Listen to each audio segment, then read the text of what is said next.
Hey there, everybody. Welcome back to 5 Questions With. Last week, we had some amazing guests on the show, and boy, did we deep dive into their worlds. But here's the best part. We also uncovered their fun and playful sides. Our host, Scott Fullerton, has a treat for you today. You see, 5 Questions isn't just about serious stuff. We like to keep it light and quirky, too. We ask questions that let our guests show their wonderfully unique and playful sides. Imagine this. What would they do if they woke up as a squirrel one day? Or what's their favorite ice cream flavor that describes their personality? It's all about bringing out their hidden quirks and having a blast along the way. We believe that even the most successful and accomplished individuals have a fun side, and we're here to celebrate that. So get ready to witness the fun and playful side of our extraordinary guests. You'll laugh, you'll smile, and you might just discover a thing or two about them that you never knew. So sit back, grab a drink, and get ready for the show. All right, everyone. If it's Tuesday, it's time for another 5 Questions With right here on the Left of Str8 show. I'm so excited to have back in studio. Robbie Couch is here, an amazing author of LGBTQA YA novels. Amazing. If you have not seen it yet, his current book, If I Can See You Tomorrow, is out on shelves now. A brand new one coming out in May. Robbie, welcome back to Left of Str8 show, my friend.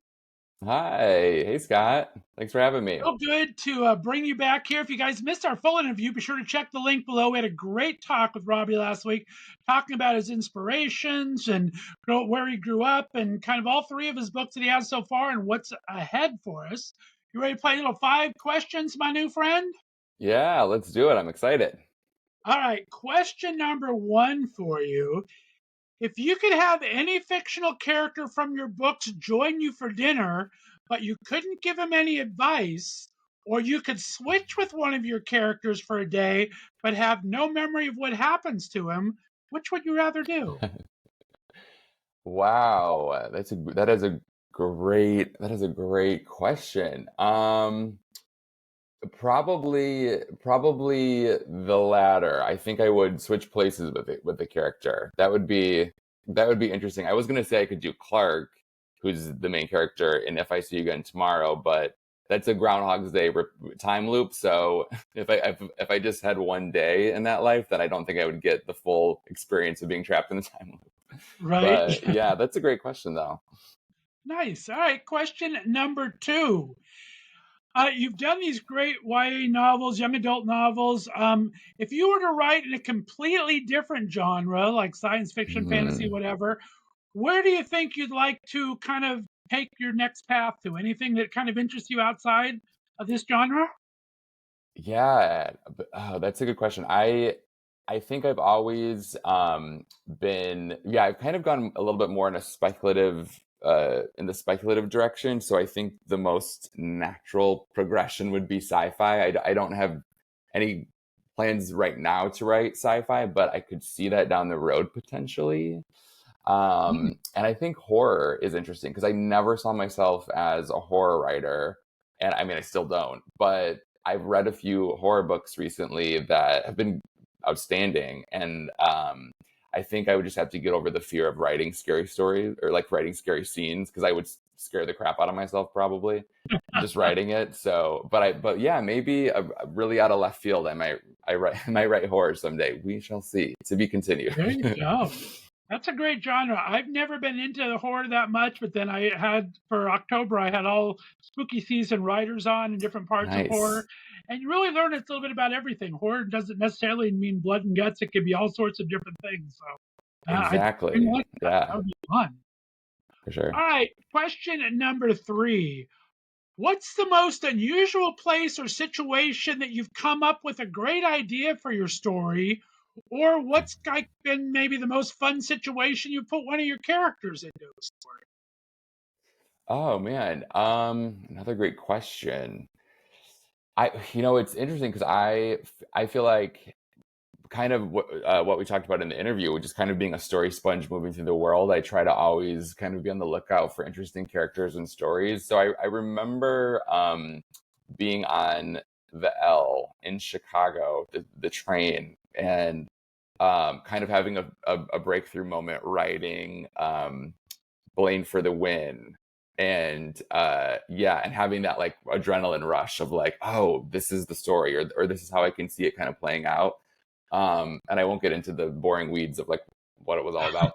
But yeah, I think being on the train in Chicago, I remember having a really cool, like, yes, I figured I got through this moment that was giving me so much trouble. So yeah, maybe that's not that exciting of an answer, but No, but that's but awesome. probably the You train. answered the question. I like it. All right, Yeah. question number 4. Do you have any quirky writing habits or rituals that kind of help you get into the zone when you're writing, or anything you have to have the pens in a certain way, a certain beverage, any quirky things? Yeah. I don't know how quirky this is, but I have to have a like very, very clean apartment. Like I can't, because I work mostly out of my apartment, sometimes coffee shops, but mostly right in my apartment. It has to be pretty much just everything orderly, tidy. The bed has to be made. Speaking of pens lined up, I have to have like my pen and planner right next to me. It's a little crazy, but it does help me kind of zero in and focus on what I need to get done instead of being, distracted by the dirty dishes or whatever. So yeah, definitely need a clean apartment. Nice. And question number 5. We're on our 5th book now. You've done some amazing work in all these books. If your life was a book, what would this chapter be called where you're at right now? Oh, that is a very good question. I would say growing pains, because I think I have done a lot of, I've had a lot of, you know, breakthroughs in terms of self-awareness and going to therapy and really discovering myself in different ways in my 30s. I'm going to be 35 next week, or in December next month. Or no, not next month. Yeah, we're in December. And it's been, my 30s have been really great. But I think with those moments of learning about yourself and kind of and being on your journey, sometimes it does come with some challenges of accepting your past and moving forward. And so I would say growing pains would be this chapter. I like it. I'm going to give you a bonus 6 question because we are in the holiday season. You're away from your family in LA. Do you have any holiday traditions that you've brought to LA, or do you go back every year, or what's on the holiday season for you? Yeah, I'm really excited to go back to Michigan. I always go back to Michigan for Christmas, and I have 3 nephews, all under 10 years old, and they're so much fun. They're a handful.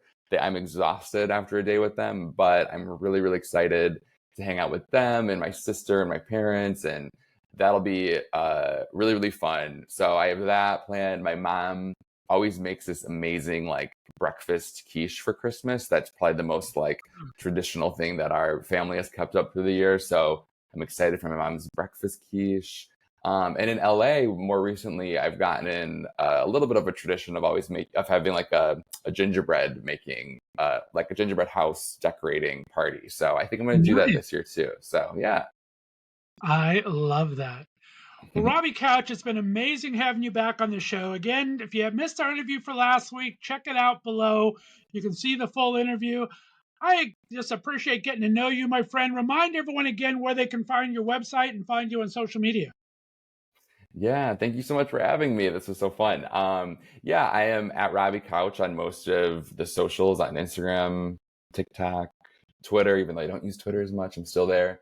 My website, robbiecouch.com, has links to all of that, as well as I keep my events posted up there as well. So yeah, check it out. Fantastic. Stay in line for me, Robbie. Guys, we'll be back next Tuesday because if it's Tuesday, it's always time for another 5 Questions With. Happy holidays, everyone, and we'll see you next week. Bye.